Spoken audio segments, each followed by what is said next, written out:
अभी सुबह के 7 बजे है और मैं बाहर जाके देख रहा हूँ 3 डिग्री टेम्परेचर है यहाँ पे, -3 actually. Holy shit, Holi fuck. अरे एक्चुअली मैं दिखाता हूँ कैसा हो रहा है यहाँ पे। Snowing. Holy shit. Fuck dude, आज घूमने में मजा आएगा। Fuck! Woo!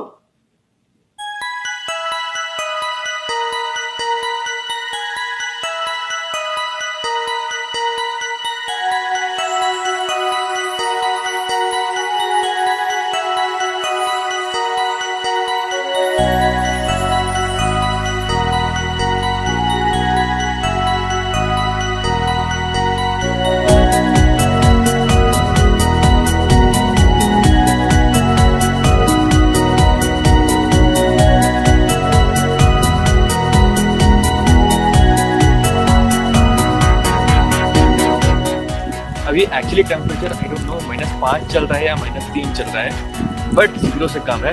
मेरे पैर ठंडे हो चुके हैं एकदम। मुझे घंटा समझ में नहीं आ रहा मैं किस साइड जा रहा हूँ, बट मजा आ रहा है।